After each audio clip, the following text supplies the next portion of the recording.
이제 겨우 2개의 에피소드가 공개되었을 뿐인데 드라마 정년이의 인기가 정말 뜨겁게 달아오르고 있습니다. 원작 웹툰이 워낙에 탄탄해서 그런지 작은 떡밥들 하나하나가 아주 짜임새 있게 빌드업 되어 가고 있는 중인데요. 이번 영상에서는 원작과 드라마의 결정적 차이점에 대해서 이야기해보려 합니다. 아마도 이 작은 차이가 원작과는 다른 드라마만의 오리지널 결말로 이어질 것 같으니 말이죠. 우선 원작에는 있지만 드라마상에선 등장하지 않는 인물에 대해 이야기해보겠습니다. 웹툰에는 정년이의 1호 사생팬 부용이란 인물이 등장합니다. 앞서 공개된 선공개 영상에서는 정년이가 팔을 다친 주란이를 대신해 다방에서 일하기 시작하는데요. 다방일을 마치고 귀가하던 중 정년이는 불량배들에게 둘러싸인 한 소녀를 목격하게 됩니다. 목포 시장 바닥에서는 건달에게도 겁먹지 않고 당당하게 맞섰던 정년이. 평소처럼 정년이는 불량배들과 맞서려 하지만 솔직히 이번에는 좀 역부족이었습니다. 소녀를 구해주려다 오히려 위기에 몰려버린 정년이. 바로 이때 다방에서 안면이 있던 한 남자가 두 사람을 불량배들로부터 구해주게 됩니다. 이 남자는 사실 남장여자였고 남자들에게 무시받지 않기 위해 남자로 살아가던 여성이었죠. 정년이는 이 남자를 통해 남역을 어떻게 연기해야 할지 힌트를 얻게 됩니다. 그렇게 정년이는 생애 첫 무대에서 방자를 훌륭히 소화해내게 된 것이죠. 따지고 보면 정년이가 남장여자를 만나게 된 건 모두 부용이를 구해주려다 생긴 일이었습니다. 부용이와의 인연이 없었다면 남장여자를 만나지도 않았을 텐데요. 문제는 드라마상에서는 부용이란 캐릭터가 완벽히 삭제되었다는 겁니다.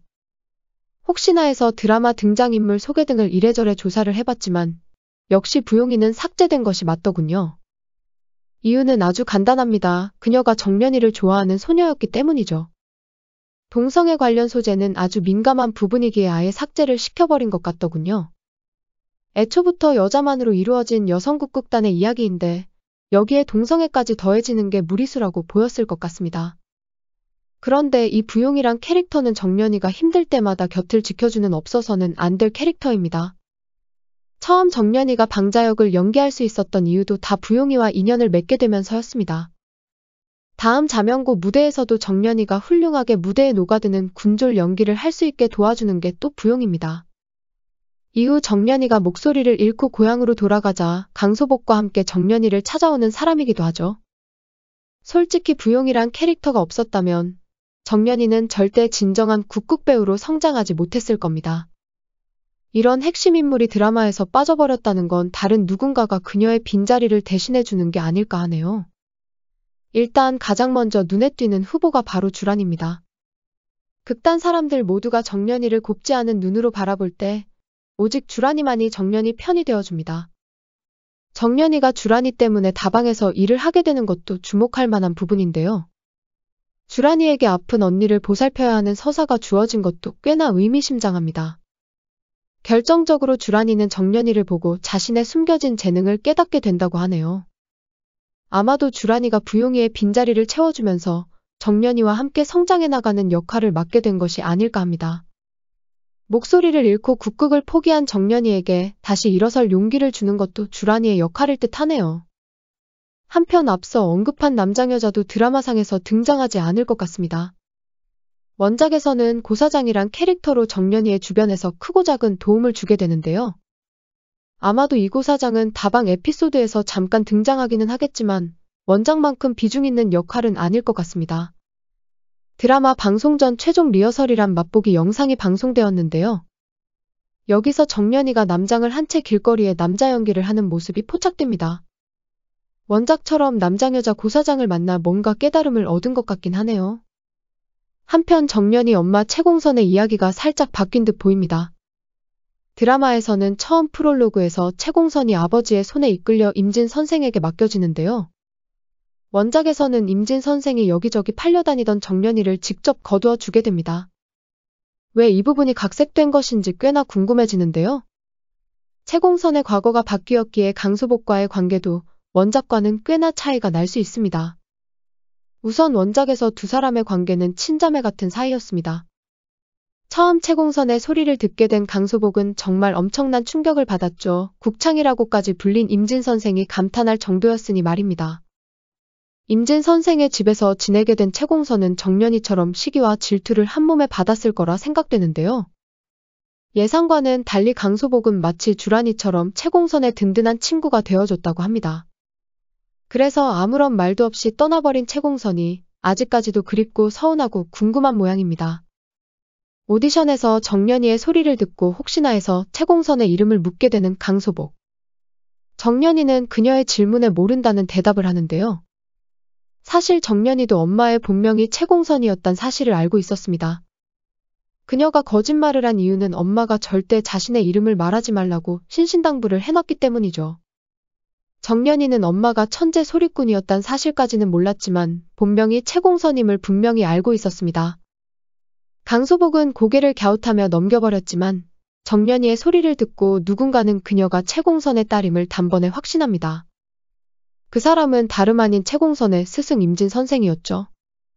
정년이가 다방에서 일하게 되면서 많은 일들이 벌어지는데요. 그중 하나가 패트리샤라는 가수를 대신해 땜빵 공연을 하게 되는 에피소드입니다. 정년이는 패트리샤를 대신해 가요를 부르게 되는데요. 이때 마침 임진 선생이 패트리샤의 공연을 보러 왔다가 정년이의 노래를 듣게 되죠. 정년이가 강소복은 속일 수 있었지만 임진 선생까지는 속이지 못합니다. 임진 선생은 채공선이 거짓말을 하라고 시켰구나라면서 엷은 미소를 지어 보이죠. 이 일로 정년이는 엄마 채공선이 어떤 사람이었는지 알게 됩니다. 임진 선생의 입에서 정년이의 엄마가 채공선이란 말이 나오자마자 수많은 사람들이 정년이를 둘러싸게 됩니다. 채공선은 임진 선생의 밑에서 소리를 배우는 동안 딱 한 번의 공연을 통해 세상의 모습을 드러내는데요. 무대 위에서 채공선은 추월만정을 부르게 됩니다. 두 번째 에피소드 정년이가 오디션에서 불렀던 심청전의 대목 중 하나였죠. 참고로 영서의 엄마가 채공선의 이름을 언급하며 듣던 레코드판이기도 합니다. 채공선은 첫 무대를 끝내고 사람들 앞에서 바람처럼 자취를 감추고 마는데요. 그녀의 공연이 어찌나 강렬했는지 10수년이 흐른 지금까지도 모두가 그녀에 대해 궁금해했습니다. 그런데 그 채공선의 딸이 다방에서 노래를 부르는 장면이 포착된 것이죠. 정년이는 그제서야 엄마가 어떤 사람이었는지 알게 됩니다.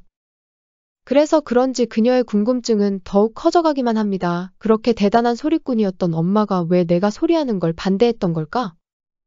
일단 원작에서는 채공선의 목에 커다란 문제가 생깁니다. 성대에 문제가 생긴 것 같은데 이걸 전문 용어로 목이 부러졌다라고 하네요. 자신의 천재적 재능을 잃어버린 채공선은 그 길로 짐을 싸 낙향해버립니다. 아무에게도 알리지 않고 말이죠. 어릴 적부터 소리 천재라고 불려왔던 그녀는 평범한 사람으로 돌아가는 게 쉽지 않았던 것 같습니다.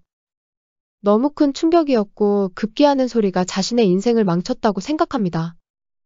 시간이 흘러 둘째 정년이가 자신의 재능을 이어받았다는 사실을 알게 된 채공선.